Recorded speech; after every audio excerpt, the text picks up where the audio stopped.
गहरी नींद में सो रहा था। पुट्ठा की पत्नी शर्मीली कल ही एक बहुत बड़े वैद्य से पुट्ठा का इलाज कराकर वापस लौटी थी। सुबह पुट्ठा आराम की नींद सो रहा था कि तभी उसकी पत्नी शर्मीली ने उसे झंझोड़ते हुए उठा दिया। अजी ऐसे पड़े पड़े कब तक सोते रहोगे? उठना है कि नहीं? क्या हुआ? तुमने मुझे सोते हुए से क्यों उठा दिया? मुझे कितनी अच्छी नींद आ रही थी। अगर तुम्हें इतनी अच्छी नींद आती रही तो फिर मुझे ये घर भी बिकता हुआ नजर आ रहा है। मैं तुम्हारी बात का मतलब नहीं समझा। तुम कहना क्या चाहती हो? एक तो तुम्हारे भुलक्कड़पन की आदत ने सारे गांव के लोगों की नाक में दम कर रखा था। हाँ, वो सब तो मुझे पता है, लेकिन अब मैं बिल्कुल सही हो गया हूँ, समझी? देखो, अब मैं तुम्हें पहचान भी पा रहा हूँ, है ना? तुम जो हो मेरी पत्नी शर्मीली हो, है ना?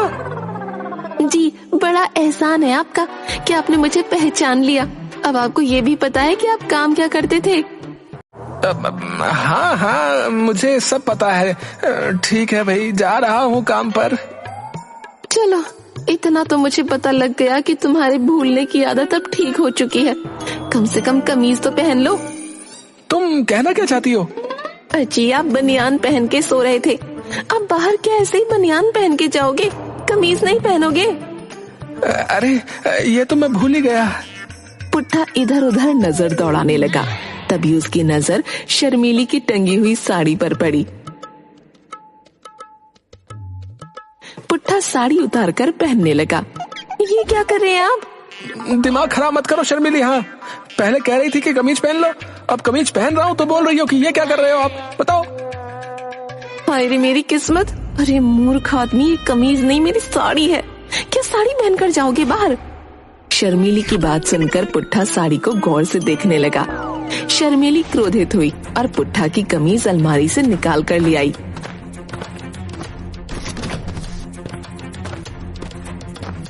ये लो कमीज।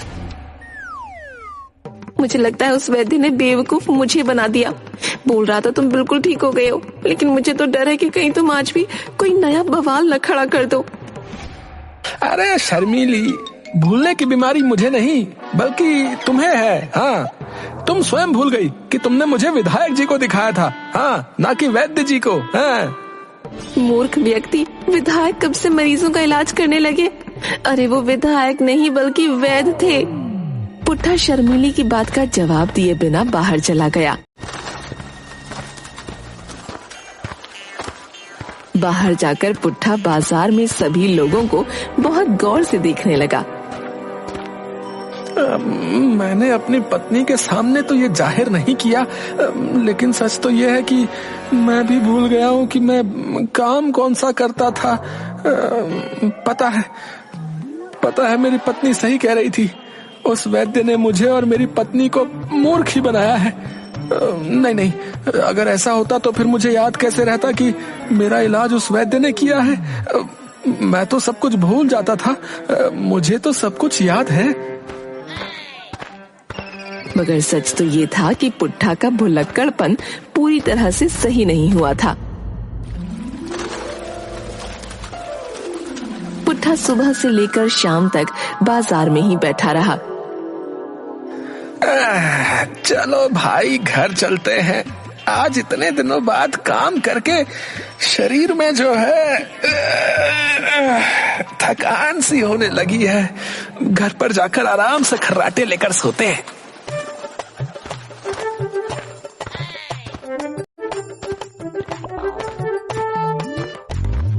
इतना कहकर पुट्ठा सीधा मुखिया के घर के अंदर घुस गया। पुट्ठा को अपने घर के अंदर इस तरह घुसता देख मुखिया की पत्नी हैरान होती हुई बोली, अरे पुट्ठा, तुम मेरे घर में कैसे घुस आए, वो भी बगैर दरवाजा खटखटाए?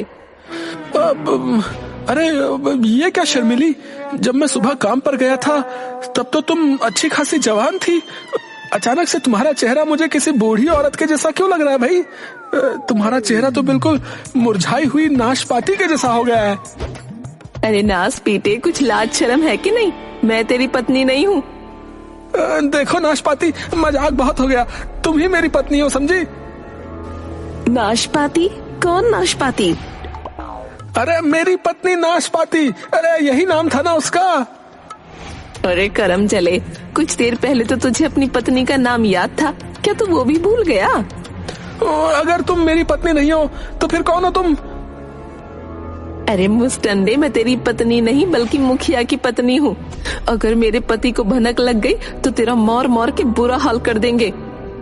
मुखिया की पत्नी ने इतना कहा ही था, तभी पुट्ठा ने एक जोरदार थप्पड़ मुखिया की पत्नी के गाल पर जड़ दिया। मूर्ख औरत, बार बार मुझसे कहती है कि मैं भुलक्कड़ हूँ, हैं? मुझे सब याद आ गया है। मैं जो है इस गांव का मुखिया हूँ और तुम मेरी पत्नी अमिया हो। ये क्या बकवास कर रहे हो तुम? अरे तुम कब से गांव के मुखिया हो गए और मेरा नाम अमिया कब से हो गया? अरे करम चले, कितने नाम बदलेगा अपनी पत्नी के? चलो झगड़ा बंद करो और जल्दी से मेरे लिए खाना लगाओ।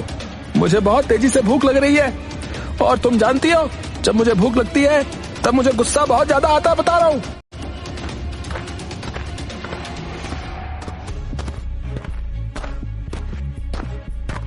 तभी वहाँ मुखिया आ गया और पुट्ठा को देखकर बुरी तरह चौंक गया। अरे अब तू यहाँ क्या कर रहा है रे? मेरे ही घर पर आकर पूछ रहा है कि मैं क्या कर रहा हूँ अपने घर पर। कौन है तू? अरे लगता है इस भुलक्कड़ को फिर से भूलने का दौरा पड़ गया है। कुछ ना कुछ तो करना पड़ेगा, नहीं तो ये दिमाग का दही कर देगा। इतना बोलकर मुखिया पुट्ठा से बोला, अब आप कौन हैं? मैं इस गांव का मुखिया हूँ और ये मेरी पत्नी जो है रसभरी। अरे करम चले, कुछ देर पहले तू नाशपाती बोल रहा था मुझे, फिर अमिया बोलने लगा और अब मुझे रसभरी बोल रहा है। इससे पहले कि मैं कुछ कर बैठूं, अपनी मनहूस शकल लेकर चला जा यहाँ से। मुखिया की पत्नी मुखिया की ओर देखकर बोली, और आप तो इससे ऐसे पूछ रहे हैं कौन है आप, जैसे कि आप इसे जानते ही नहीं। अरे इसे धक्के देकर बाहर क्यों नहीं निकालते?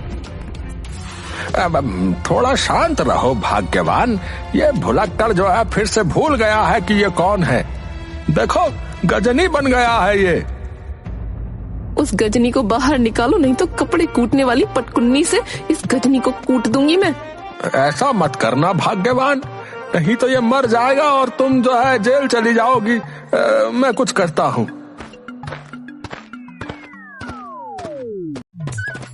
मुखिया दौड़ते हुए पुट्ठा की पत्नी शर्मीली को अपने घर पर बुला लाया।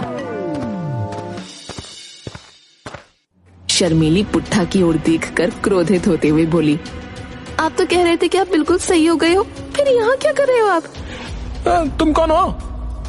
अरे अपने दीदे फाड़ कर देखो, तुम्हारी पत्नी हूँ मैं। अरे शर्मीली, तुम इसे कैसे झेलती हो मुझे नहीं पता, लेकिन मैं भगवान की सौगंध खाकर कहती हूँ, अगर मेरा पति ऐसा होता ना तो मैं उसे जान से मार देती। अब मैं आपको क्या बताऊँ, कैसे बर्दाश्त करती हूँ इन्हें। इतना कहते कहते शर्मीली ने एक जोरदार मुक्का पुट्ठा के सिर पर मार दिया।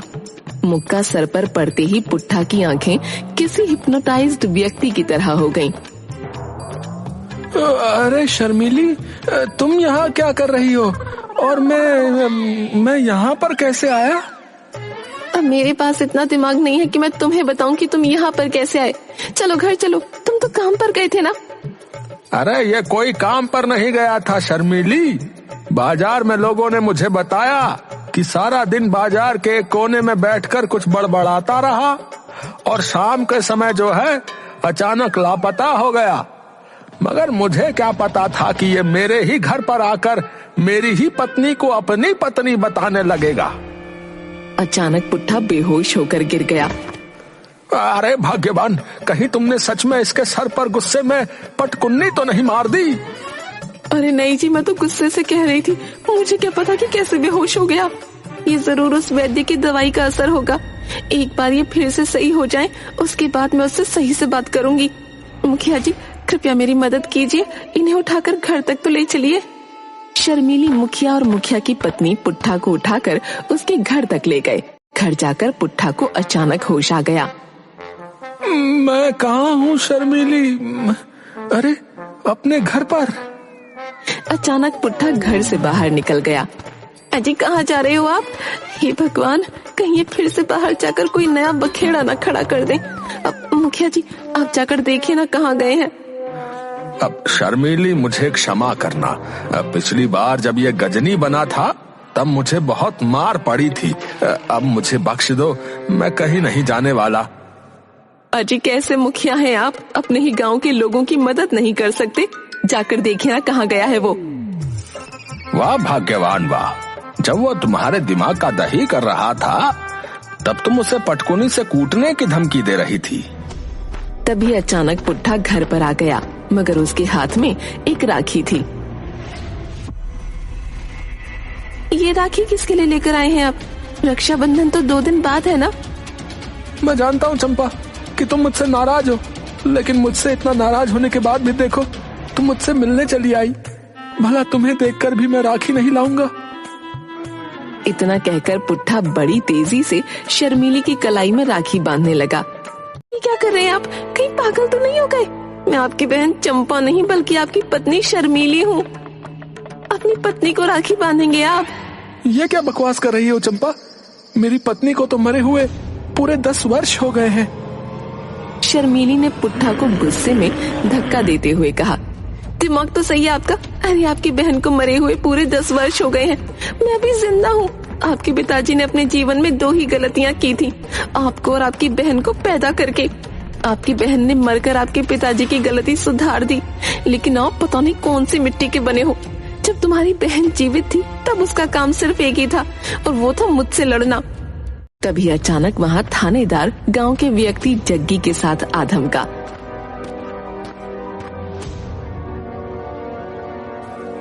अरे जग्गी, तू यहाँ पर क्या कर रहा है? तेरी नाक से ये खून कैसे बह रहा है रे? और थानेदार साहब आप, सब कुछ ठीक तो है? अरे क्या खाक ठीक होगा मुखिया जी, आपका ये गजनी भुलक्कड़ जो है अभी कुछ देर पहले मेरी दुकान पर आ धमका और सबसे महंगी राखी उठाकर भागने लगा। जब मैंने इससे पैसे मांगे तो इसने मेरी मुंह पर एक जोरदार मुक्का मार दिया। देखिए मेरी नाक से अभी भी खून बह रहा है। अरे क्यों रे? अरे इस तरह सरेआम गुंडागर्दी करेगा तू? अरे थानेदार साहब, इसको छोड़ दीजिए। जो है आप इसके बारे में कुछ नहीं जानते। ये भुलक्कड़ है, कभी कभी इसे भूलने के अचानक दौरे पड़ने लगते हैं थानेदार साहब। थाने में ले जाकर जब 2 डंडे मारूंगा ना, तब इसकी भूलने की सारी आदत खत्म हो जाएगी। तुम सब भी मेरे साथ थाने चलो। इतना कहकर थानेदार पुट्ठा को पकड़कर सीधा थाने ले गया और बोला, जग्गी ने बताया कि तेरा नाम पुट्ठा है और तू इस गांव का आमिर खान वाला गजनी है। कौन कौन पुट्ठा? कौन? अरे तेरा नाम पुट्ठा। लेकिन मैं तो जो है पुट्ठा नाम के किसी व्यक्ति को नहीं जानता थानेदार। रे मुझे क्या मूर्ख समझा है क्या? है तेरे नाम की रिपोर्ट दर्ज है। हाँ तो जाकर पुट्ठा को अरेस्ट करो ना, मुझे यहाँ पर क्यों उठाकर लेकर आए हो? तो क्या तू पुट्ठा नहीं है? नहीं, मैं पुट्ठा थोड़ी हूँ। अगर आपको जो है विश्वास नहीं है तो आप बगल में खड़े हुए और लोगों से पूछ लीजिए, चाहे तो आप मेरी पत्नी लीची से पूछ लीजिए। तुम्हारी पत्नी लीची? लेकिन मुझे बताया गया है कि तुम्हारी पत्नी का नाम शर्मीली है। पुट्ठा मुखिया की पत्नी की ओर इशारा करते हुए बोला, ये मेरी पत्नी है, इसका नाम लीची है। अरे नास पीटे, कितनी बार बता चुकी हूँ कि मैं मुखिया की पत्नी हूँ। तेरी पत्नी ये है शर्मीली। थानेदार मुखिया की ओर देखकर बोला, अजीब बात है, मैंने तो सुना था कि लीची फल का नाम है। तुम्हारी पत्नी का नाम वास्तव में लीची है क्या? थानेदार साहब, अगर कुछ देर आप इससे और बातचीत करेंगे तो आपका दिमाग का दही हो जाएगा। इसे छोड़ दीजिए। छोड़ तो जरूर दूंगा, लेकिन पूरी रात इसे हवालात में बंद करके। तभी पुट्ठा अचानक से थानेदार की ओर गौर से देखने लगा। रे ऐसे क्या देख रहा है बे? ऐसे देखकर मुझे डराना चाहता है? पुट्ठा ने थानेदार की पिस्टल बड़ी फुर्ती से निकाल ली और थानेदार पर तानते हुए बोला, सीधी तरह से अपने आप को कानून के हवाले कर दे, नहीं तो मैं पिस्तौल की सारी गोलियां तेरे ऊपर चला दूंगा। अबे अबे अबे पागल हो गया क्या? मैं यहाँ का थानेदार हूँ, एक पुलिस वाले पर गोली चलाएगा तू? चोर कब से थानेदार बनने लगे हैं? अबे थानेदार मैं हूँ, थानेदार पुट्ठा, और तू नामी गिरामी चोर बिरजू है। ठीक है, तो फिर तू जो है मुझ पर गोलियां चला दे। पुट्ठा ने पिस्टल का ट्रिगर दबा दिया, मगर उसमें से एक भी गोली नहीं चली। इसमें गोली है ही नहीं मूर्ख आदमी। अब समझा मैं बिरजू है, तूने मुझे पिस्तौल की जगह चाकू थमा दिया, इसी वजह से इसमें गोलियां नहीं निकली हैं। इतना कहकर पुट्ठा ने वो पिस्टल सीधा थानेदार के मुंह पर दे मारी। अरे इसे ले जाओ यहाँ से, रे मुखिया, और इसे किसी पागल खाने में भर्ती करो। इससे भूलने की बीमारी नहीं है, बल्कि ये जो है पूरी तरह से पागल है, पागल। अरे कुछ देर अगर ये और यहाँ पर रहा तो मैं वास्तव में सारी की सारी गोलियां पिस्टल में भरकर इसके ऊपर चला दूंगा।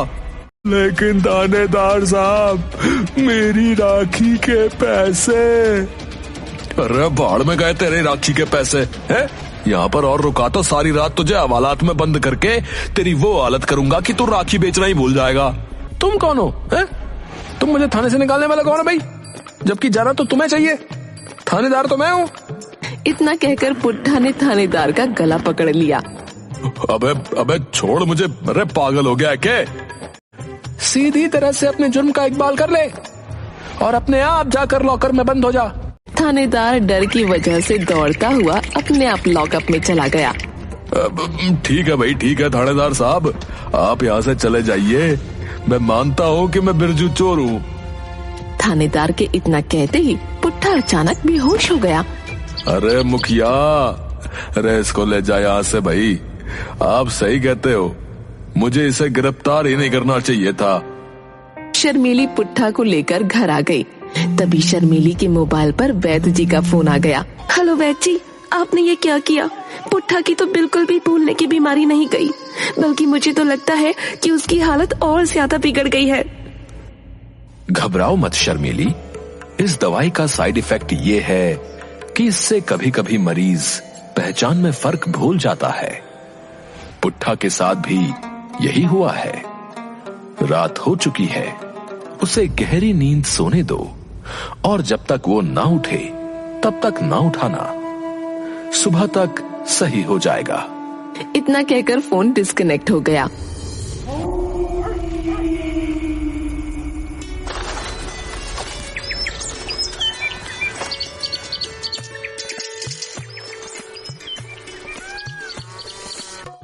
पुट्ठा अगली दोपहर 12 बजे सोकर उठा और वो बिल्कुल सामान्य था, लेकिन कब तक कोई नहीं कह सकता।